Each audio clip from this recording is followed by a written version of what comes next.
जय हिंद दोस्तों, मैं नवीन शर्मा आप सभी का स्वागत करता हूं। आशा करता हूं आप सब एकदम अच्छे हैं, एकदम बेहतरीन हैं। एक बार सारे प्यारे दोस्त बताएंगे आप सब कैसे हैं। उम्मीद करेंगे एकदम अच्छे होंगे, एकदम बेहतरीन होंगे। क्लास के सबसे पहली एक खुशी की बात है कि अपनी इंस्टाग्राम फैमिली 500 के यानी 5 लाख स्टूडेंट्स की हो चुकी है, तो उसके लिए थैंक यू अगर आप उसके एक पार्ट हैं। ठीक है, अभी जस्ट लगभग 4 मिनट पहले ही आपकी क्लास की टाइमिंग इतनी शुभ है वो।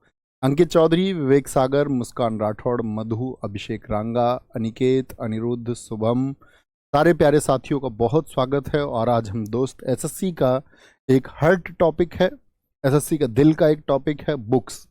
कभी भी आप एग्जाम देने जाएंगे तो आपको ऐसा नहीं दिखेगा कि बुक से क्वेश्चन नहीं है, हमेशा पूछा जाता है। ठीक है, 2 दिन की हमारी लगभग क्लास होगी आज और कल में हम बुक्स को ख़त्म कर रहे होंगे और उसके बाद हम स्पोर्ट्स चैप्टर की तरफ चलेंगे। ठीक है, क्लास के बाद में आपको इसकी पीडीएफ मिल जाएगी साथ ही। तो यहाँ पर आपको क्लास में फोकस करना है। ओके, शुरू करें। एक बार थम्स अप कर देंगे कि भैया हम सब रेडी हैं, और इसी तरह हम आगे अपनी स्टैटिक जीके पढ़ाते रहें। ओके, शुरू करते हैं मित्र। एक बार आपके सामने इसमें हम क्या करेंगे कि प्राचीन पुस्तकों से लेकर के आपका ऐतिहासिक पुस्तकों को लेकर के, मध्यकालीन मिडाइवल हिस्ट्री के दौरान लिखी गई भारत की चर्चित पुस्तकें, और आज तक की अपडेट पुस्तकें यानी 2024 के शुरुआत में जनवरी तक भी जो पुस्तकें लिखी गई हैं, वो बहुत चुनिंदा बुक्स मैं आपको देने वाला हूँ। मैं हमेशा इसमें बहुत लंबी श्रृंखला करा देता था, ठीक है, एक बोझ भी बन जाता था, लेकिन इस बार बड़ी चुनिंदा पुस्तकें हैं और एकदम अप टू डेट की परीक्षा के लिए क्या तैयार करना है। ओके, तो सबसे पहले चलते हैं, रामायण से शुरुआत करते हैं। रामायण संस्कृत में रचित वाल्मीकि रामायण, जिसको आर्ष रामायण सबसे प्राचीन मानी जाती है। तो आपसे कभी भी पूछे रामायण को सबसे पहले किसने लिखा, आप कहेंगे वाल्मीकि, वाल्मीकि जी ने लिखा। किस भाषा में लिखा था, संस्कृत में। आपको यह भी जान लेना चाहिए कि रामायण बहुत भाषाओं में लिखी गई है साथी, और हर रामायण की कहानी भी एक जैसी नहीं है, ये भी समझ लें। ऐसा नहीं है कि सारी रामायण जो लिखी गई है उन सबका कथानक, या मैं कहूं कि उनकी जो कथा वस्तु है या उसमें जो स्टोरी है वो एक जैसी है, बिल्कुल नहीं। सबने अपने अपने हिसाब से अलग अलग रामायण रखी है, मूल कुछ चीजें ले ली हैं और उसके बाद कहानी अलग अलग है। ठीक है, अवधी भाषा में इसी को लिखा तुलसीदास जी ने। एसएससी बहुत बार क्वेश्चन पूछती है कि तुलसीदास जी ने रामायण को किस भाषा में लिखा, और वाल्मीकि जी ने रामचरितमानस जो लिखी, इन्होंने लिखी किस नाम से, इन्होंने लिखी रामचरितमानस नाम से। रामचरितमानस, उन्होंने रामायण नाम से ही। ठीक है, रामायण में 24,000 श्लोक, 500 उपखंड और 7 कांड है। 7 कांड का मतलब जैसे किसी पुस्तक को आप पढ़ते हैं तो उसमें अध्याय होते हैं, अध्याय होते हैं। इसमें 7 कांड है। भगवान श्री राम जी का बचपन, बाल कांड जो कि सबसे बड़ा पार्ट है। अयोध्या कांड, जब वह राजा बनने की ओर आपका एकदम से अग्रसर हैं, राजा बनने ही वाले हैं। और रामायण शायद आप भी जानते होंगे कि वो राजा बनने ही वाले थे, लेकिन माँ कैकेयी ने अपने वरदान मांग ली राजा दशरथ से। इसके बाद में राजा दशरथ जी की जो अवस्था हुई, लेकिन भगवान श्री राम ने अपने पुत्र धर्म का पालन किया। अयोध्या कांड, उसके बाद में अरण्य कांड, अरण्य बोलते जंगल को, अरण्य पार्ट आता है फिर आपका, इसमें वो वन में है। सुंदर कांड है। किष्किंधा कांड सबसे छोटा है, लंका कांड और फिर उत्तर कांड सबसे आखिरी। 2 तरह के प्रश्न बनेंगे, एक तो सबसे बड़ा पार्ट कौन सा है, बालकांड, सबसे छोटा पार्ट किष्किंधा। प्रश्न ये भी बन सकता है रामायण का सबसे पहला पार्ट कौन सा है, बालकांड, और रामायण का सबसे लास्ट वाला कांड कौन सा है, उत्तरकांड।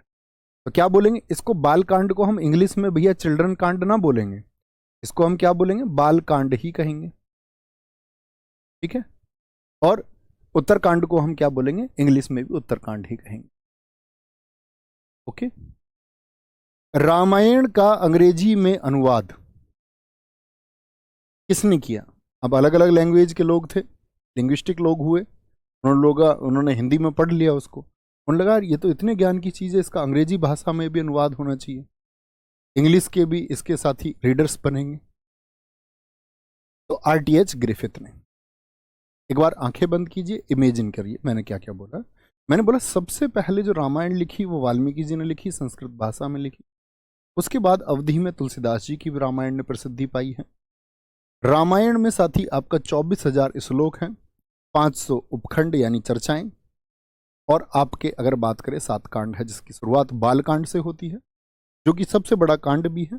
फिर आपका अयोध्या कांड आता है, उसके बाद में अरण्य कांड है, फिर उसी तरह सुंदर कांड, फिर किष्किंधा कांड और लंका कांड होते हुए सबसे अंत में उत्तर कांड आता है। रामायण का अंग्रेजी में अनुवाद RTH ग्रिफिथ ने किया। कोई दिक्कत, कोई परेशानी? इतनी बात याद रखेंगे, बहुत शानदार। आगे आएंगे। नहीं साथी, फिर आवश्यकता नहीं है सर, मैंने प्रैक्टिस सेट पहले करे थे, फिर से करूं क्या? मैं कराऊंगा उनको शुरुआत से, तो बस रिवीजन कर लेना। रामायण का फारसी में अनुवाद किसने किया? मुल्ला अब्दुल कादिर बदायूनी। और कादिर बदायूनी ये अकबर के दरबार में था, मतलब 9 प्रमुख दरबारियों में से एक नहीं था। लेकिन आप देखोगे ज्यादातर फारसी में जो ट्रांसलेशन हुआ है वो किसने किया? वो बदायूनी के द्वारा किया गया। ठीक है। रामायण का उर्दू में अनुवाद, अब आप कहेंगे फारसी, वो फारस क्षेत्र की है, उर्दू भाषा है, फारसी उर्दू, अगर मैं बात करूं अरबी और उर्दू की लिपि भी है। क्या बोलें? राणा लखनवी ने उर्दू में अनुवाद किया है। रामायण का बांग्ला में अनुवाद किसने किया? कीर्तिवास ओझा ने। ट्रांसलेशन बहुत इंपॉर्टेंट है, आपसे पूछेगा तमिल भाषा में रामायण किसने लिखी है, कहेंगे कम्मल ने। तेलुगु भाषा में भास्कर ने, कन्नड़ में कुमदेंदु ने, और नेपाली में भानुभक्त आचार्य ने। किसने? भानुभक्त आचार्य ने। रामायण का इंग्लिश क्या बोलेंगे, फारसी ट्रांसलेशन किसने किया दोस्त? बदायूनी ने किया। रामायण को उर्दू में किसने लिखा? तो क्या बोलेंगे? राणा लखनवी ने। बांग्ला में कीर्तिवास ओझा ने। तमिल में रामायण किसने लिखी? तो बोलेंगे कंबन है। कन्नड़ में यानी कर्नाटक के लोगों के लिए उनकी भी रुचि बढ़ी, उन्होंने कहा कर्नाटक के लोग भी इसको पढ़ें, कुमदेंदु ने। तेलुगु में भास्कर ने, और नेपाली भाषा में भानुभक्त आचार्य ने। ऐसा कोई क्वेश्चन नहीं है जो SSC ने ना पूछा हो इनके ट्रांसलेशन। ठीक है जी, आगे आइए। जी भाई साहब राजा गुजर, आप बड़ी शानदार स्थिति में फिर होंगे। दिक्कत सर, मेरा पहला क्लास है दोस्त, पहली क्लास से शुरू कीजिए, बीच से ना ज्वाइन करिए प्लीज। आगे आइए।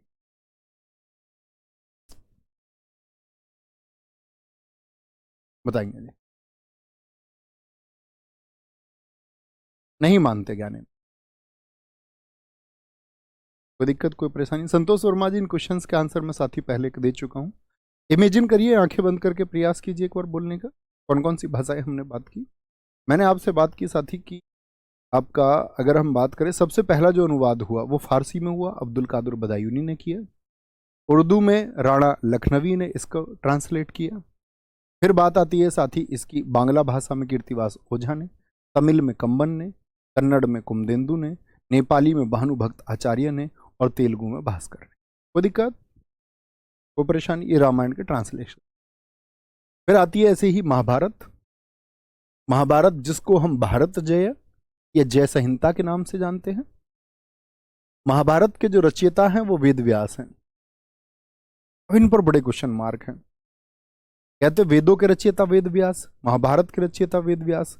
महाभारत के अंतर्गत ही श्रीमद् भगवत गीता जी है, उसके भी लेखक वेद व्यास। तो बहुत सारे लोगों ने बोला कि एक व्यक्ति इतना सारा लेखन तो नहीं कर सकता था। स्वामी विवेकानंद जी का एक बड़ा स्टेटमेंट बड़ा यहां पर प्रचलित हुआ था। उन्होंने कहा था कि जरूरी नहीं है कि वेद व्यास एक ही व्यक्ति रहे हों, वेद व्यास एक समूह का नाम भी हो सकता है, जिस समूह में कई व्यक्ति रहे हों।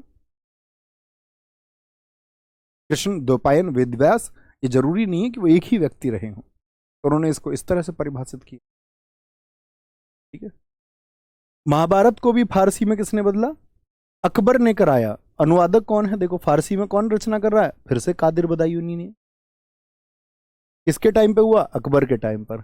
और इसको नाम भी दिया इस बार रज्मनामा। तो इतिहास में बड़ा इंपॉर्टेंट क्वेश्चन बनता है कि भारतीय इतिहास की कौन सी पुस्तक है जो रज्मनामा नाम से प्रसिद्ध है? महाभारत। अनुवाद किसने किया? बदायूनी ने। किसके कहने पर किया? अकबर के कहने पर, क्योंकि अकबर की धार्मिक रुचि बहुत ज्यादा थी, वह सभी धर्मों में रुचि लेता था। आपने देखा कि आप इतिहास में पढ़ेंगे, अकबर जैन समुदाय के जो विद्वान लोग थे उनसे भी मिलता है, हिंदू धर्म के लोगों से भी, ईसाइयों से भी, सब लोगों से वो मिला और सबको ये रियलाइज कराता था कि भैया मैं आप ही के धर्म को, ओह इतना अच्छा धर्म आपका है। जैनों को वादा करता था कि मैं तो जैनिज्म से इतना प्रभावित हुआ कि अब मैं जैन ही बन जाऊंगा। हिंदुओं को वादा देता कि अब तो मेरा हिंदू। उस समुदाय के लोग सोचते और घोषणाएं करते कि जल्द ही अकबर हिंदू बनने वाला है, जल्द ही अकबर ईसाई बनने वाला है, ईसाइयों से कह दे। जब आपको मॉन्सेरेट उससे मिलने गया, एक ईसाई विद्वान था, तो उसने उसको उस तरह से, अकबर ने वादा किया कि सब धर्म दुनिया के बेकार, अब तो ईसाई बन जाना है। उसने सबसे नॉलेज गैस्प कर ली, गूढ़ बातें जान ली, चर्चाएं की, धार्मिक चर्चाएं जो वो बृहस्पतिवार को करता था वो उसने की, और फिर सबके ऊपर लेखन कराया। ठीक है। महाभारत का अंग्रेजी में अनुवाद, अब मुझे बताएं रामायण क्या बताया था मैंने आपको, अगर आपको ध्यान है तो क्या बोलेंगे भैया? RTH, RTH Griffith. क्या बोलेंगे? RTH वेद ग्रिफ। भैया आपका क्या मानना वेद व्यास? मैं मान सकता हूं, मैं स्वामी विवेकानंद जी के कथन से बिल्कुल सहमत हूं कि वेद व्यास एक टाइटल हो सकता है। भैया इन मूल ग्रंथों को अंग्रेजी में पढ़ना चाहिए या नहीं? पढ़ सकते हैं, लेकिन पता है किसी भी भाषा में जो लिखा गया है मूल, अगर ट्रांसलेशन हुआ है ना प्यारे दोस्त, तो उसमें फिर कुछ ना कुछ त्रुटियां तो जरूर रहेंगी, एरर जरूर आएंगी, क्योंकि ट्रांसलेशन के समय कुछ भाव बदलते हैं। जैसे कोई किताब इंग्लिश में लिखी गई है और उसका हिंदी ट्रांसलेशन हुआ है, तो उसका इंग्लिश ट्रांसलेशन पढ़ना चाहिए, लेकिन इंग्लिश में पढ़ना सहज नहीं है तो हिंदी पढ़े। अवनीश साहू, आप साथी रोज ही की बात करते हैं, इसका कोई मतलब नहीं है। सर जी आप बताए थे जटायु पार्क केरल में है, केसपाल सर ने बताया। भाई जटायु नाम से बहुत सारे पार्क हैं इंडिया में, महाराष्ट्र में भी जटायु पार्क है। मैं तो केरल में वो मूल जगह बता रहा था कि जहां जटायु के पंख काटे रावण ने, है ना। बुद्धू बच्चे नहीं बनना, रिसर्च करनी है, आप इंटरनेट के युग में हैं। महाभारत क्या बोलेंगे? भारत जय संहिता वेद व्यास रजमनामा नाम से बदायूनी ने, और KM गांगुली महाभारत का अंग्रेजी अनुवाद। तमिल अनुवाद महाभारत का रामानुजाचार्य। तमिल जानते हैं साथी कहाँ की लैंग्वेज है? साउथ में तमिलनाडु की लैंग्वेज। महाभारत का बंगाली अनुवाद किसने किया है? काली प्रसन्न सिंह ने। महाभारत का हिंदी अनुवाद किसके द्वारा किया गया? गीता प्रेस द्वारा। गीता प्रेस देखें, जिनके वाहन खड़े रहते हैं, गीता प्रेस गोरखपुर।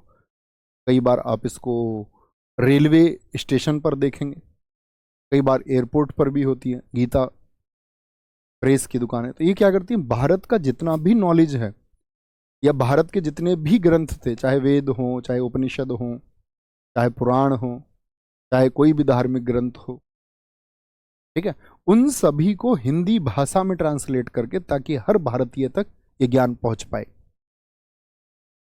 तो क्या बोलेंगे? गीता प्रेस द्वारा महाभारत का हिंदी अनुवाद किया गया, और उसका हेडक्वार्टर कहां पर है? गोरखपुर। अच्छा, महाभारत का ही पार्ट बहुत सारे लोग बोलते हैं कि गीता जी तो महाभारत का ही पार्ट किसने लिखी? वेद व्यास ने। और गीता जी का हिंदी ट्रांसलेशन पूछ ले तो, हिंदी ट्रांसलेशन तो सीधी सी बात है, जिसने महाभारत का किया उसी ने किसका किया साथी? आपका गीता जी का भी किया। तो यहां पर भी क्या आएगा? गीता प्रेस आएगा। बात को समझे? गीता प्रेस के द्वारा आगे आएंगे। श्रीमद् भगवत गीता जी, दूसरा नाम है गीतोपनिषद, श्री वेदव्यास जी द्वारा रचित है। इसमें कितने अध्याय हैं? बहुत इंपॉर्टेंट बात है, इसमें 18 अध्याय हैं और साथ ही 700 श्लोक हैं। अंग्रेजी में इसका अनुवाद विलियम विल्किंस ने किया है, बहुत इंपॉर्टेंट। इंग्लिश ट्रांसलेशन SSC सबसे ज्यादा पूछता है। रामायण का अंग्रेजी में अनुवाद RTH ग्रिफिथ। महाभारत का अंग्रेजी में अनुवाद KM गांगुली यानी किसारी मोहन गांगुली।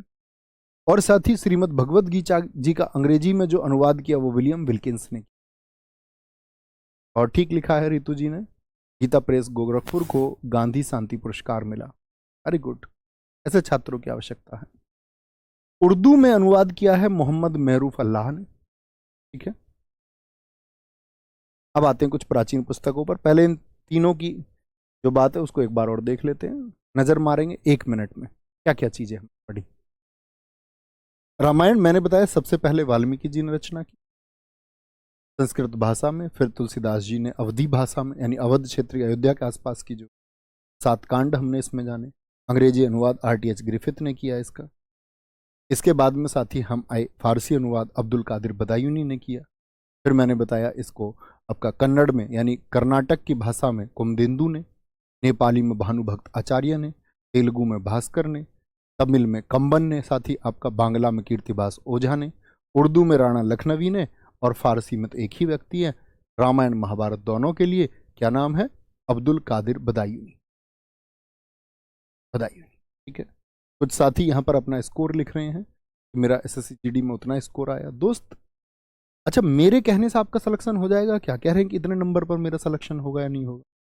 आप सोचे, मैं कह दूंगा तो हो जाएगा क्या? आपका सिलेक्शन हुआ आप तब मानना जब फाइनल मेरिट में आपका स्थान आ जाए। अब सारी चीजें हो चुकी हैं। बहुत सारे लोग बोलेंगे मैं फिजिकल की तैयारी करूं ना करूं। मैं आपसे कहता हूं आपको हर रोज फिजिकल की तैयारी करनी है 5-10 मिनट। अगर आप कोई ऐसा एग्जाम दे रहे हैं जिसमें फिजिकल पार्ट है तो हर रोज तैयारी कीजिए। ये दोस्त कमेंट में पूछने की बातें नहीं है, यहां पढ़ने आया करो, ग्राउंड पे दौड़ो, अपनी क्षमताएं दिखाओ, उसको किसी से पूछो मत मैं दौड़ू ना दौड़ू जी। ऐसा नहीं करना है। कक्षा फोकस करेंगे, सिर्फ क्लास से रिलेटेड बातें करेंगे, बाकी बातें नहीं। महाभारत भारत जय जय संहिता वेदव्यास के द्वारा। मैंने फिर बताया फारसी अनुवाद कौन करे, अब्दुल कादिर बदायूनी। अंग्रेजी अनुवाद किसने किया, KM गांगुली, केसारी मोहन गांगुली। तमिल में रामानुजाचार्य, बंगाली काली प्रसन्न सिंह, और हिंदी अनुवाद गीता प्रेस के। किसी भी साथी का मेरा हाथ जोड़ करके रिक्वेस्ट है, अतिरिक्त बातें ना हो कि मेरा वो पेपर कब होगा, ये होगा। Please request, be a honest student. अपनी तैयारी को लेकर के इतने समर्पित रहिए। जो आप पढ़ते हैं ना, आप सोचो जब आप कमेंट लिखते होंगे तो आपका ध्यान इस टाइम कहां पर है, कमेंट में। यानी मैं जो बोल रहा हूं उसका कोई अर्थ ही नहीं है, आप उसको सुन ही नहीं रहे हैं। कैसे आप सफल हो पाएंगे? इससे रिलेटेड कुछ बातें पूछे। जैसे एक हमारे भाई ने बड़ा अच्छा रिलेटेड क्वेश्चन पूछा है, चंद्र प्रकाश वर्मा। वो कह रहे हैं सर रामायण को संस्कृत में क्यों नहीं लिखा गया? है कमाल की बात। दोस्त मैंने तो आपको ये बताया सबसे पहले संस्कृत में ही लिखी गई, वाल्मीकि जी ने लिखी।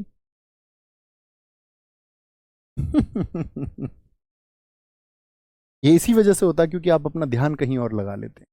दूसरा नाम क्या बताया मैंने, गीतोपनिषद। अंग्रेजी में विलियम विल्किंस, उर्दू में मोहम्मद मैरूफ अल्लाफ। प्राचीन पुस्तकें रिवाइज करा दूं मैं आपको, जरा बताएंगे एक बार, मैं सारी चीजें मिटा दूं एक बार, बोलने का प्रयास करेंगे मेरे साथ? बस 1 मिनट लूंगा तो चीजें और स्थायी होंगी। कोशिश करना कि बता पाओ।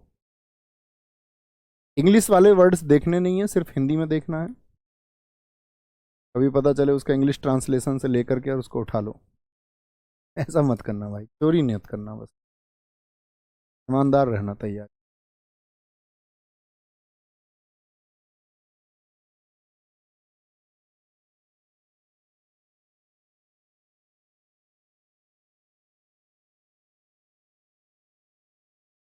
प्रयास करेंगे एक बार रिवाइज करने का, कोई नहीं, चीजें भूलेंगे फिर याद आएंगी।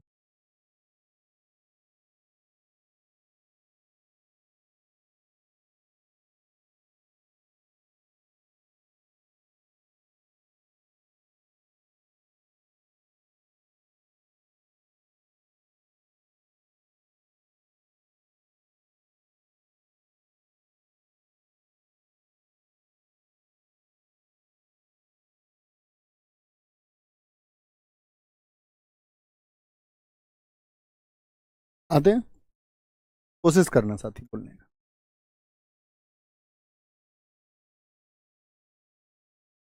बोलेंगे एक बार, मिटाते चलेंगे उसी हिसाब से। क्या बोलेंगे? संस्कृत में किसने लिखी भैया बताइए एक बार, सारे दोस्त बोलेंगे। जो अच्छे स्टूडेंट है वो फोकस यहां पर करेंगे। संस्कृत में भैया किसने लिखी, तो क्या बोलेंगे भैया ये लिखी हमारा वाल्मीकि जी। अवधी भाषा में तुलसीदास जी। ठीक है। कांड हम पढ़ चुके। अंग्रेजी में अनुवाद आरटीएच ग्रिफिथ ने, आरटीएच ग्रिफिथ ने। रामायण का फारसी में अनुवाद कौन नाम मैं बार बार बोल रहा था, बदायूनी, ठीक है, अकबर के कहने। उर्दू में अनुवाद राणा लखनवी। रामायण का बांग्ला में अनुवाद कीर्तिवास ओझा। तमिल में किसने लिखी साथी, कंबन ने। तेलुगु में भास्कर ने। कन्नड़ में कुमदेंदु ने। नेपाली में भानुभक्त आचार्य, भानुभक्त आचार्य। महाभारत वेदव्यास। महाभारत का फारसी अनुवाद किसने किया, फिर से वही बदायूनी। अनुवादक कौन है, बदायूनी। महाभारत का अंग्रेजी में अनुवाद किसने किया, English translation, K M. Ganguly, Kisari Mohan Ganguly. ठीक है, कमेंट में नहीं लिखना है, बस बोल लेना, मन से बोलिए। कुछ साथी कमेंट में लिखने लग गए हैं भाई साहब मन में बोल लेना बस। अच्छा स्टूडेंट कमेंट सेक्शन में कुछ लिखता ही नहीं है। जिसको सिलेक्शन लेना है वो कमेंट सेक्शन में कभी कुछ लिखेगा ही नहीं। ये मूल नियम है, ये गांठ बांध लीजिए अगर जल्दी सफल होना चाहते हो। ये है कि 2 4 5 6 साल तैयारी का मन बना लिया है तो फिर कोई दिक्कत नहीं है, फिर तुम्हारी अपनी मर्जी, क्योंकि तुम्हारा अपना जीवन है। ये मेरी एक गाइडेंस है। अब मेरे सगे भाई होते, सगी बहन होती, तो मैं यही गाइडेंस तुमको, ठीक है। यानी इसका मतलब क्या है, अगर मैं आपसे बोल रहा हूं तो इसका मतलब है कि अगर आप मुझे सगे भाई की तरह मानते हो, इससे प्लीज दूर रहना, तभी आप सगे भाई बहन मेरे होने का परिचय भी देते। महाभारत का तमिल अनुवाद किसने किया, बोले रामानुजाचार्य ने। महाभारत का साथी बंगाली अनुवाद किसने किया, काली प्रसन्न से। महाभारत का हिंदी अनुवाद आपका गीता प्रेस के द्वारा, श्रीमद् भगवत गीता जी भी किसके द्वारा, गीता प्रेस के द्वारा। वेदव्यास जी हैं। इंग्लिश में अनुवाद किसने किया, विलियम विल्किंस ने। उर्दू में अनुवाद किसने किया, मोहम्मद मेरूफ अल्लाफ ने। कोई दिक्कत, कोई परेशानी, याद हुए, कुछ याद आया, कुछ याद आया, आ गया। अब शुरू करते हैं प्राचीन पुस्तकों की तरफ से। अष्टाध्यायी, ये वो किताबें हैं जो आप बार बार नाम पढ़ते होंगे, इतिहास में भी बार बार आपके सामने नाम आएंगे। अष्टाध्यायी ने पाणिनि को लिखा, संस्कृत की प्रथम व्याकरण है। जैसे दोस्त हर भाषा की अपनी एक ग्रामर होती है। इंग्लिश आप पढ़ते हैं उसकी ग्रामर होती है कि नहीं होती, हाँ या ना। हिंदी की ग्रामर होती है या नहीं होती, जी भैया होती।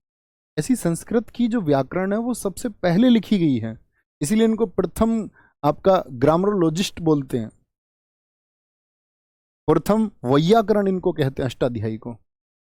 महाभाष्य किसने लिखा, पतंजलि ने। योग शास्त्र किसने लिखा, पतंजलि ने। कुछ लोग सोचते हैं पतंजलि जो है वो बाबा रामदेव का है, बाबा रामदेव का नहीं है। पतंजलि तो ऋषि का नाम है, जिन्होंने क्या दिया था, भारत को योग विद्या दी थी। महाभाष्य लिखा, महाभाष्य उन्होंने अष्टाध्यायी से ही आपका प्रेरित होकर के, मोटिवेट होकर के लिखा। बुद्ध चरित्र, ये भगवान बुद्ध के बारे में, अश्वघोष। महाविश्वासा शास्त्र, ये भी भगवान बुद्ध के बारे में, वसुमित्र। स्वपनवास वदत्ता भास की है। वात्स्यायन ने कामसूत्र को लिखा है, बहुत इंपॉर्टेंट बुक है कामसूत्र। इसमें कामशास्त्र की चर्चा की गई है, यानी कि वैवाहिक जो संबंध है पति पत्नी के बीच में, आंतरिक संबंध और शारीरिक संबंधों को लेकर के इसमें चर्चा की गई। कुमार संभवम, ये कालिदास जी की बहुत इंपॉर्टेंट पुस्तक है, कुमार संभवम। रघुवंशम किसकी किताब है, कालिदास की। जब आप गुप्त वंश को पढ़ रहे होंगे इतिहास में, तो आप एक बात जानेंगे, भारत में एक राजा हुए चंद्रगुप्त द्वितीय, उनके दरबार में सबसे पहले नौरत्न रहे। अकबर ने तो बाद में उनको कॉपी किया। तो चंद्रगुप्त द्वितीय के दरबार में जो नौरत्न थे उनमें से एक थे आपके महाकवि कालिदास। तो उनकी रचनाएं, इतिहास के ऊपर भी उन्होंने, भारत इतिहास के बारे में भी उन्होंने क्या लिखा, मालविकाग्निमित्रम, राजा अग्निमित्र और पड़ोसी राजा, दुश्मन राजा विदर्भ के राजा की बेटी मालविका, यज्ञसेन की बेटी मालविका की कहानी लिखी। भरत मुनि ने नाट्य शास्त्र को लिखा है, ये तो हम कई बार आपके सामने नाम आ चुका है। विशाखा दत्त ने देवी चंद्रगुप्तम को लिखा है, ये आपका गुप्त वंश के ऊपर लिखी गई एक प्रसिद्ध पुस्तक है। विशाखा दत्त ने मुद्रा राक्षस को। पृथ्वीराज रासो को चंद्रबरदाई ने, क्योंकि जो पृथ्वीराज चौहान तृतीय थे ट्राइपेथोरा के नाम से जिनको हम जानते हैं। इतिहास में पढ़ेंगे आप इस चीज को कि 1191 में जब दिल्ली के समीप में आक्रमण हुआ गोरी का, तो वो पृथ्वीराज चौहान जी से टकराया। इसमें प्रथम युद्ध तो यही जीते, लेकिन द्वितीय युद्ध में मोहम्मद गोरी जीता और पृथ्वीराज चौहान जी को बंदी बना लिया गया। तो जब उनको बंदी बना के ले जाया गया तो चंद्र बरदाई भी उन्हीं के साथ चल दिए थे, दोस्ती के धर्म में, कि मेरे दोस्त को ले जा रहे हो तो मैं भी जाऊंगा। चंद्र बरदाई साथी ये इसको पूरा नहीं लिखवाए थे, ठीक है। पृथ्वीराज रासो को जो पूरा किया है पूर्ण, वो चंद्र बरदाई के बेटे ने पूरा किया कहानी को, और इनके बेटे का नाम है जलहण। कलहण नहीं, बहुत सारे लोग कलहण और जलहण में कंफ्यूज होते हैं। जलहण, कलहण तो वो है जिसने कश्मीर का इतिहास लिखा राजतरंगिणी में। चंद्रगुप्त समुद्रगुप्त के दादाजी थे क्या? नहीं बुद्धू, बिल्कुल नहीं है। समुद्रगुप्त के बेटे हैं चंद्रगुप्त द्वितीय। आगे मरच्छकटिकम शूद्रक की है, वराह मिहिर व्रत संहिता और पच सिद्धांतिका, बहुत इंपॉर्टेंट बुक्स। भारत के महान खगोलज्ञ रहे वराह मिहिर, ये भी चंद्रगुप्त द्वितीय के दरबार में रहते थे। इतने इंटेलिजेंट लोग चंद्रगुप्त द्वितीय के पास रहे ना, इसीलिए तो गुप्त वंश को कहते हैं हम भारतीय इतिहास का स्वर्ण युग। आर्यभट्ट जैसे लोग इसी टाइम पर हुए, महान गणितज्ञ आर्यभट्ट। शून्य, square root, cube root, radius of earth और ना जाने कितनी प्रकार की गणनाएं जो दुनिया के लिए नई थी उन्होंने करके दिखाई। वराहमिहिर महान खगोलज्ञ रहे। आप कभी दिल्ली जाएंगे तो आप एक जगह देखेंगे महरौली, किसने सुना है?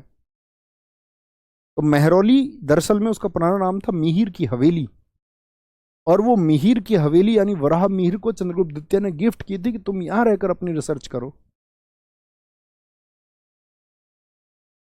फिर उसको हम बोलते रहे मिहिर की हवेली, मिहिर की हवेली, मिहिर की हवेली, मिहिर की हवेली, मिहिर की हवेली होते होते महरौली हो गया। जहाँ कुतुब मीनार कॉम्प्लेक्स है, कभी आप जाएंगे कुतुब मीनार, वहां पर वो जगह कौन सी है? महरौली ही है। वराह मिहिर। पंचतंत्र को विष्णु शर्मा ने लिखा है, कहानियां हैं इसमें, प्रेरक कहानियां, लेकिन दुनिया की सेकंड बेस्ट सेलिंग बुक्स में से एक है। बाइबल सबसे ज्यादा बिकी जाने वाली पुस्तक है दुनिया में, दूसरे नंबर पर पंचतंत्र आती है विष्णु शर्मा की, पूरी दुनिया में छोटे बच्चों के लिए प्रेरक कहानियों। ठीक है, कोई दिक्कत? खुशबू कुमारी साथी बच्चू, मैं उनको नहीं डलवा सकता हूँ, वो यूट्यूब का खुद का होता फंक्शन है ना, वो हमारे द्वारा कंट्रोल नहीं होता। कोई वीडियो हट जाती है वहां से, इसका मतलब है वो फिर कहीं नहीं रहेगी। ऐसा नहीं है कि उसको हम हटाएं या हम करें, एप्लीकेशन का हम कर सकते हैं, समझे? हटा दूं? बताएंगे क्या कुछ? हटाता चलता हूं साथ के साथ, तुमसे पूछूंगा भी तो सही।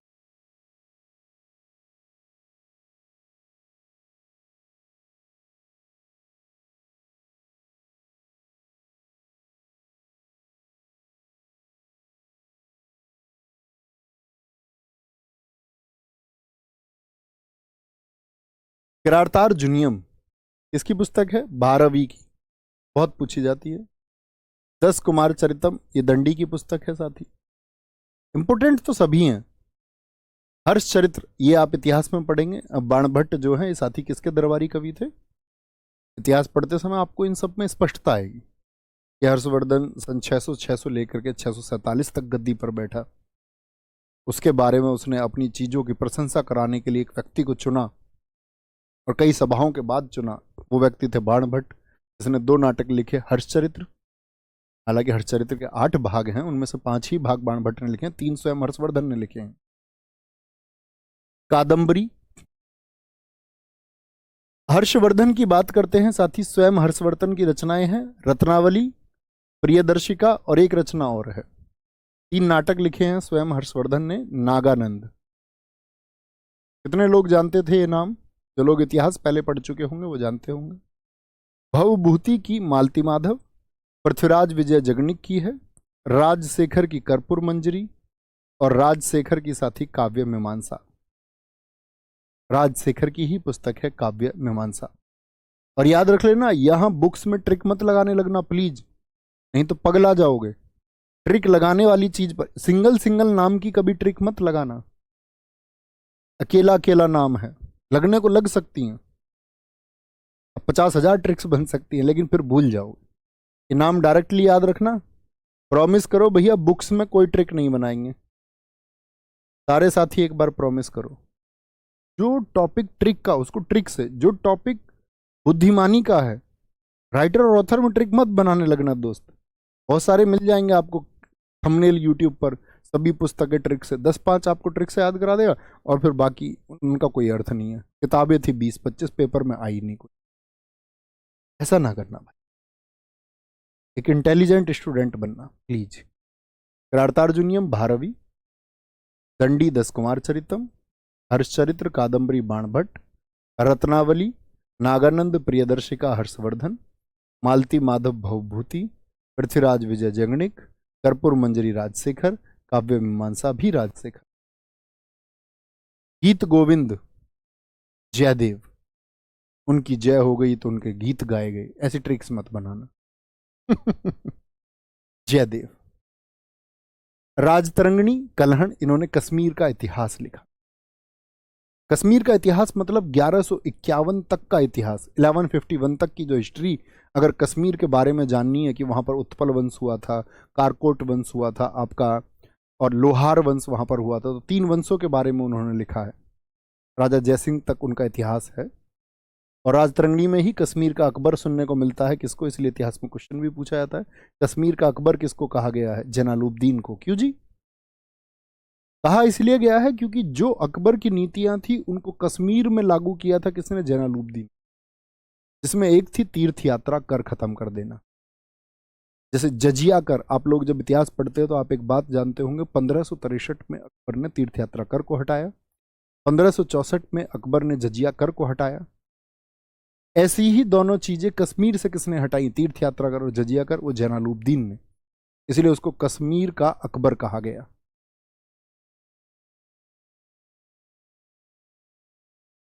बहुत बढ़िया। प्रमोद जी होशियार ना बने प्लीज, प्लीज होशियार ना बने। कह रहे सर जितनी भी किताबें मुझे सारी ट्रिक से याद। ऐसे होशियार मैंने बहुत देखे हैं, बहुत। यार नहीं बनना है। हाँ ये ठीक है पुजेंद्र कुमार जी, बहुत शानदार बात के लिए शाबाशी। यहाँ को प्रमेय नहीं लगानी है, थ्योरम नहीं लगानी है, रट्टाफिकेशन है स्टैटिक जी के। क्या बोलेंगे जी? राजतरंगिणी किसकी है? कलहण की है, कलहण की है।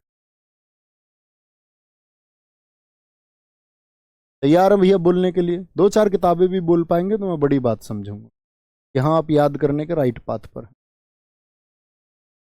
ज्यादा बोल पाएंगे तो और ज्यादा अच्छी बात है। बोलने का प्रयास करें भैया। अष्टाध्यायी, पुराने छात्रों से तो उम्मीद करूंगा गजब तरीके से उत्तर दें। अष्टाध्यायी पाणिनि, पाणिनि प्रथम पुस्तक है व्याकरण की। महाभाष्य योगशास्त्र पतंजलि, बुद्ध चरित्र अश्वघोष, महाविभाषा शास्त्र वसुमित्र, स्वपनवास दत्ता भास, कामसूत्र वात्स्यायन, कुमार संभवम कालिदास। रघुवंशम साथी बोले? रघुवंशम कालिदास, मालविकाग्निमित्रम कालिदास, नाट्यशास्त्र भरत मुनि, देवी चंद्रगुप्तम विशाखा दत्त, मुद्रा राक्षस, भैया तो मैं भूल गया क्या बोले भैया, यही विशाखा दत्त। पृथ्वीराज रासो पूर्ण जलहन ने लिखा चंद्रबरदाई ने। मृच्छकटिकम शूद्रक, व्रत संहिता पंच सिद्धांतिका वराह मिहिर, पंचतंत्र विष्णु शर्मा, विष्णु शर्मा, कार्तार्जुनियम भारवी, 10 कुमार चरितम दंडी, हर्षचरित्र कादम्बरी बाणभट्ट, रत्नावली नागानंद प्रियदर्शिका हर्षवर्धन, मालती माधव भवभूति, पृथ्वीराज विजय जगनेक, कर्पूर मंजरी राजशेखर, काव्य मीमांसा राजशेखर, गीत गोविंद जयदेव, राजतरंगिणी कल्हण, कश्मीर का इतिहास लिखा। ठीक है मित्र, ये हुई प्राचीन पुस्तक। अब आते हैं कि जब भारत में जो मुस्लिम शासन था वो आया। मुस्लिम शासन भारत में कब से आया? जब से दिल्ली सल्तनत भारत में विकसित हुई। और दिल्ली सल्तनत पे 5 वंश हुए, 1206 से लेकर के दिल्ली पर जो साथी आपका अरबी और तुर्कों का जो शासन हुआ 1206 से लेकर के और 1526 पानीपत के प्रथम युद्ध तक, जब तक बाबर भारत में प्रवेश नहीं कर गया तब तक गुलाम, खिलजी, तुगलक, सैयद और लोदी, आप लोग सब जानते होंगे ये 5 वंश। गुलाम 1206 से 1290 तक, खिलजी 1290 से 1320 तक, तुगलक 1320 से 1414 तक, सैयद 1414 से 1451 तक, और आपका फिर आता है अंत में क्या आपका लोदी वंश, वो आते हैं आपके 1451 टू 1526। तो ये 5 वंश हुए, उनके दौरान कौन कौन सी पुस्तकें लिखी गई भारत में, जिसमें सबसे पहला आता है तहकीक हिंद अल बरूनी। तहकीक हिंद जिसको हम आपका किताबुल हिंद के नाम से भी जानते हैं, कई बार ये किताबुल हिंद के नाम से भी बोली जाती है। इससे भारत में जो अरब आक्रमण हुआ उसकी जानकारी मिलती है, इस प्रकार से वो अरब आक्रमण भारत में हुआ था, किताबुल हिंद। मिनहाज, सॉरी ये उल्टा लिख गया भाई, तो एक बार सीधा कर देते हैं। मिनहाज उस राज लेखक का नाम है, मैं ठीक कर देता हूँ। किताब का नाम है तबकात ए नासिरी, इसको उल्टा लिख लेना भाई प्लीज, तबकात ए नासिरी, और राइटर का नाम है मिनहाज उस सिराज। मिनहाज उस सिराज इसने लिखना शुरू किया था 1211 से, जब से इल्तुतमिश गद्दी पर बैठा था तब से लिखना शुरू किया था। तो तबकात नासिरी ये बताती है हमको किसके बारे में, गुलाम वंश के बारे में बहुत सारी जानकारी देती है, गुलाम डायनेस्टी की। और यही एक बार एसएससी ने क्वेश्चन पूछा था, बड़ा मजेदार इतिहास में क्वेश्चन था कि वह कौन व्यक्ति है कि जिसने रजिया सुल्तान के बारे में ये कहा था कि रजिया सुल्तान अगर महिला ना होती तो उसका नाम भी भारत के बड़े शासकों में लिया जाता। और ये सही बात है, रजिया के नाश का कारण बना था उसका स्त्री होना। तबकात नासिरी किसने लिखी, ये साथी मिनहाज उस सरवाज ने, दरबारी लेखक भी था, आप पढ़ेंगे इसको वहां पर। लैला मजनू, किरानुसादेन, खजेन उल फतू और तुगलकनामा, जिसमें लैला मजनू बहुत इंपॉर्टेंट बुक है। और मिनहाज उस सिराज की तबकात नासिरी की बात करूं तो सीजीएल 2022 चाहे आप देख लीजिए, सीजीएल 2022 प्रीलिम्स आप देख लीजिए, चाहे मेंस देख लीजिए, और एसएससी के हर फॉर्मेट में 2022 में एक प्रश्न छाया रहा, तबकात नासिरी के लेखक कौन है। एमटीएस से लेकर के आपका सीएचएसएल सब जगह पूछा गया। तारीख ए फिरोज शाही ये बर्नी ने लिखी है। किताब उल रहला इब्न बतूता, इब्न बतूता के बारे में आप पढ़ेंगे इतिहास में, ये आया था मोरक्को से, 1333 में भारत आया, और इतना इंटेलिजेंट था कि इसको मोहम्मद बिन तुगलक ने दिल्ली का काजी बनाया था। काजी काजी बोलते थे जज को, पूरी दिल्ली का जज बना था इब्न बतूता। तो इसने फिर वहां पर जो आपका तुगलक वंश था, मोहम्मद बिन तुगलक, क्योंकि मोहम्मद बिन तुगलक का जो शासनकाल वो 1325 से 1351 तक रहा है, ये 1333 में आया नहीं, एमबीटी के शासनकाल में आया, मोहम्मद बिन तुगलक के शासनकाल में आया, है ना। बहुत सारे साथियों ने, हमारों ने रजिया सुल्तान का कार्यकाल लिखा 1236-40, बहुत अच्छी बात है। मैं इस तरह के स्टूडेंट्स हमेशा से चाहता हूँ संजीव भाई, क्लास से कनेक्ट करके उन चीज़ों को सोचे, है ना। इस तरह के छात्रों की मुझे बिल्कुल आवश्यकता नहीं है, जैसे एक लिख रहा है जी मैं, मेरे लाइट की प्रॉब्लम अधिक होती है, अब ये मुझे बिजली वाला बनाना चाह रहा है। वेरी गुड, मिटाया हमने, ये नहीं मिटाया अभी, हाँ इसको मिटाते चलेंगे, देखते चलिए शार्प एकदम से। कहते हैं ना कि छात्र के कुछ धर्म हैं, कुत्ते जैसी नींद, बगुले जैसा ध्यान, और तुम क्या करते हो, नींद तुम्हारी कैसी है, नींद तुम्हारी आदमियों जैसी है, और ध्यान कैसा है तुम्हारा, ध्यान है तुम्हारा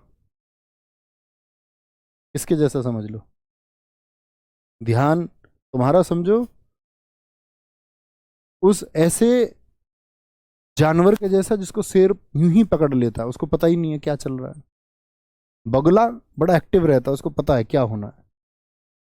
तुजू के बाबरी, ये बाबर ने खुद लिखी अपनी तुर्क लैंग्वेज में, कि बाबर एक लड़ाका था तुर्क भाषा में।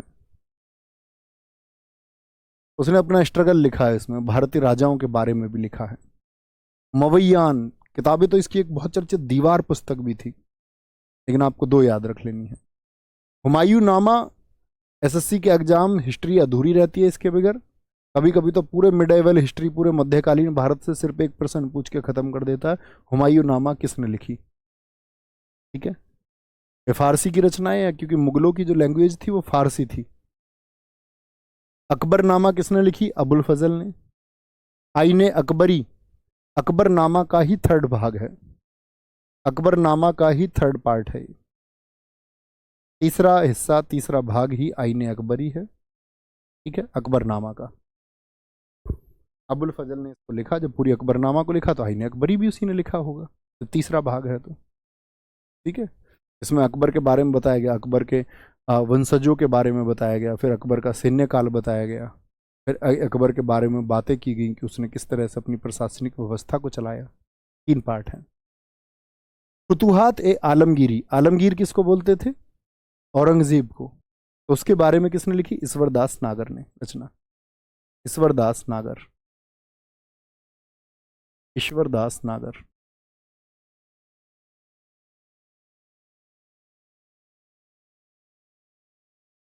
ये मुगल कालीन चर्चित किताबें हैं साथी।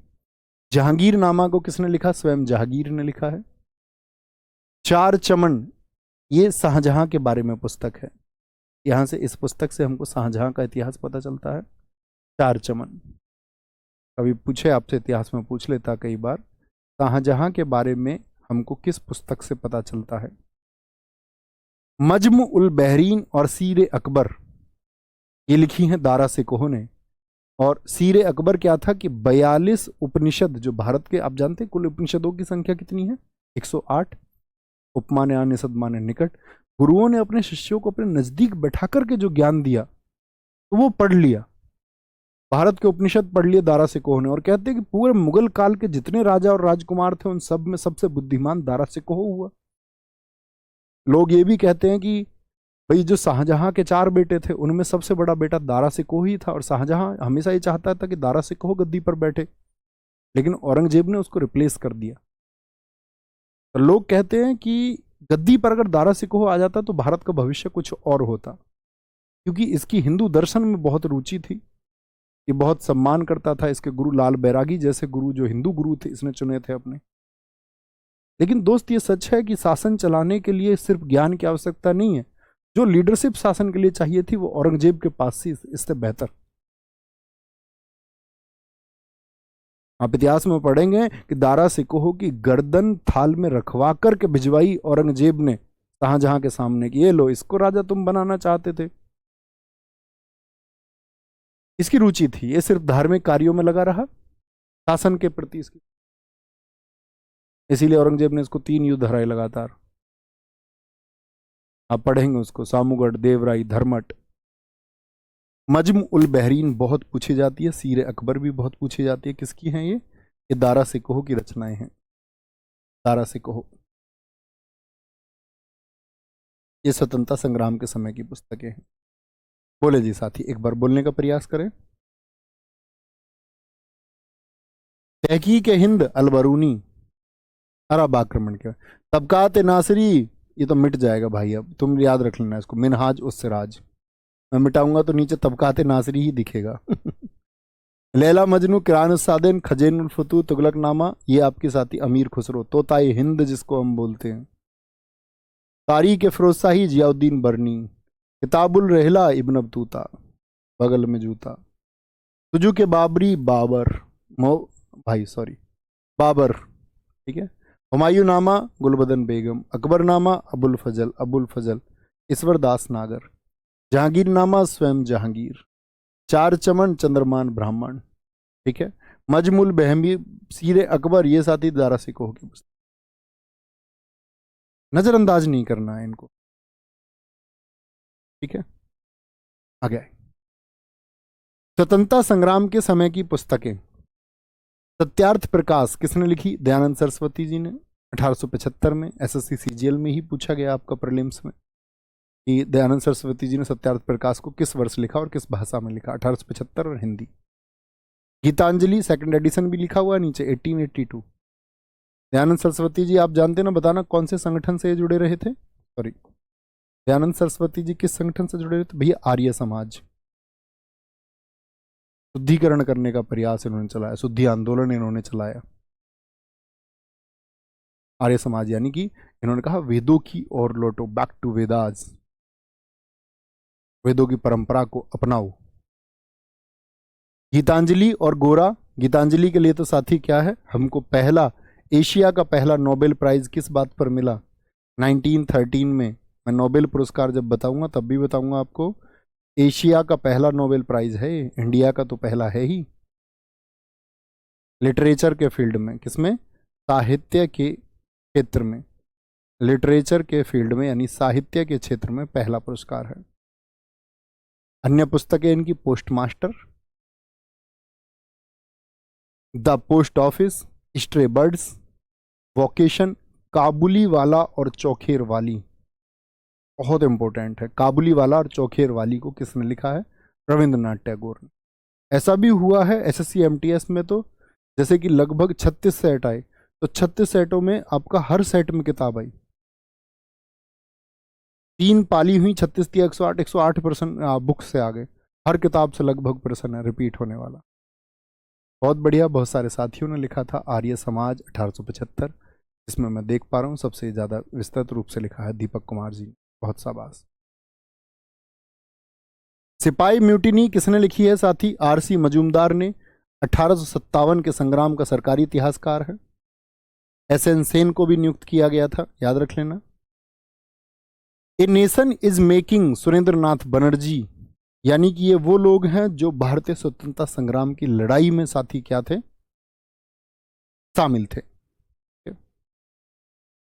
The Indian war of independence, V D Savarkar, Vinayak Damodar Savarkar, जिनके बारे में बहुत कम लोग सत्य जानते हैं। वीडी सावरकर के बारे में बहुत कम पढ़ा गया है। चर्चा इसलिए रहती है कि जब से बीजेपी की गवर्नमेंट आई तब से सावरकर एक नई पहचान बन के उभरे। संसद में एक फोटो है वीर सावरकर, जब नरेंद्र मोदी 2014 में संसद में प्रवेश किया तो वो कहते हैं कि सावरकर की तरफ उन्होंने हाथ जोड़ के नमस्कार किया, तस्वीर की तरफ, और अपोजिट साइड में तस्वीर है, इधर गांधी जी, इधर आपका सावरकर। कहने का मतलब था जो सावरकर की विचारधारा के पक्ष में सोचता वो गांधी जी की विचारधारा के खिलाफ है, और जो गांधी जी की तरफ मुंह करे तो पीठ किधर हो जाती है? सावरकर की तरफ। वीर सावरकर के बारे में पढ़िए, सबसे अच्छा, मतलब बहुत सारी पुस्तकें आपको मिल जाएंगी, जानने का प्रयास करना। बहुत सारे व्यंग्य हैं, गांधी जी पर भी इनकी बहुत सारी टिप्पणियां हैं, ठीक है। कुछ लोग इनको अंग्रेजों का दलाल कहते हैं, कहते हैं इन्होंने अपना माफ़ीनामा लिख दिया था। भगत सिंह जी की तरह ये नहीं थे, भगत सिंह जी ने तो अपना नाम माफ़ीनामा नहीं लिखा था। इन्होंने भी, इनसे भी सवाल पूछे गए तुमने अंग्रेजी सरकार का माफ़ीनामा क्यों लिख दिया था? उन्होंने कहा था क्या मैं जेल में बंद रहता हमेशा? वही एक क्रांति है। बाहर आके मैंने क्या किया, क्या मूवमेंट किए, उसके बारे में कौन अध्ययन करेगा? नील दर्पण, दीन बंधु मित्र, यंग इंडिया, मोहनदास करमचंद गांधी, और गांधी जी तो भैया एसएससी के फेवरेट हैं ही। की टू हेल्थ, स्वास्थ्य की कुंजी, की टू हेल्थ, स्वास्थ्य की कुंजी। माई एक्सपेरिमेंट विद ट्रुथ, सत्य के साथ मेरे प्रयोग, गुजराती भाषा में इन्होंने लिखी, अंग्रेजी में हालांकि, सत्य के साथ मेरे प्रयोग, पढ़ना इसको। इसका इंग्लिश ट्रांसलेशन तो इनके महादेव देसाई जो इनके सचिव थे, गांधी जी के सेक्रेटरी थे, उन्होंने किया था गुजराती भाषा में। माई लाइफ माई मैसेज, ऐसे ही मैंने बताया तो माई लाइफ माई म्यूजिक, ये किसकी रचना मैंने आपको बताई थी, इन्हीं क्लासेस में बता चुका हूं, बताएंगे। Pathway to God, Hind Swaraj, जिसको एसएससी इंडियन होम रूल के नाम से पूछ लेता है, और हम गलती कर देते हैं, हम सोचते हैं होम रूल आंदोलन, क्योंकि हम इतिहास में पढ़ चुके होते हैं कि वो तिलक और एनी बेसेंट जी ने किया था, तो हमारा ध्यान जाता है होम रूल आते तिलक और एनी बेसेंट। वो इसी पुस्तक को अंग्रेजी में पूछते हैं। ठीक है, आगे आएंगे। कोई दिक्कत, कोई परेशानी? Poverty and unBritish rule of India.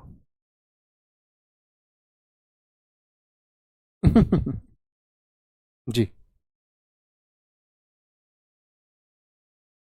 बहुत बढ़िया, बहुत शानदार Deepak Kumar, very good.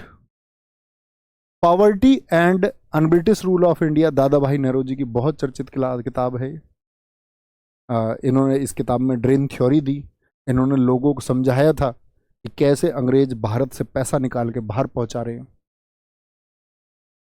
New India Commonweal, ये एनी बेसेंट की पुस्तक है, ये इनकी पुस्तिका थी दरअसल में। जब भारत का इतिहास चल रहा था, होम रूल आंदोलन देश में इन्होंने चलाया।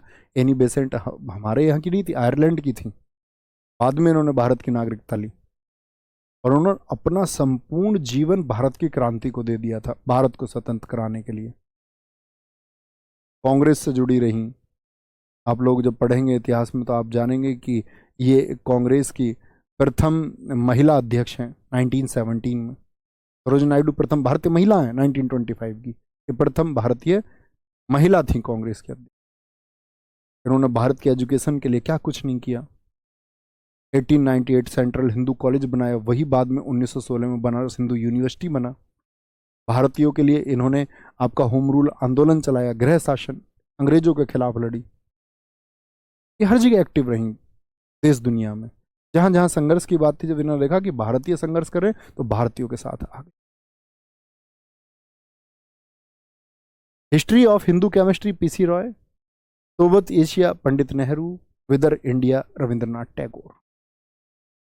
तो आज यहां तक पढ़ेंगे साथी, एक बार इनको रिवाइज करके जरूर आना। कल आज के लिए कम हमारी पुस्तकें, क्योंकि हमने चर्चाएं काफ़ी की हैं पुस्तकों के बारे में। कोई नहीं, वो जरूरी नहीं है 2 दिन में ही हो, ठीक है ना, जैसे भी होगा ऐसे ही चलेंगे अपने हिसाब से। बस रिविजन करते रहना तुम, इन सब से क्वेश्चन पूछे जाते हैं। ख्याल रखिए अपना बहुत सारा। जय हिंद, जय भारत, नमस्ते।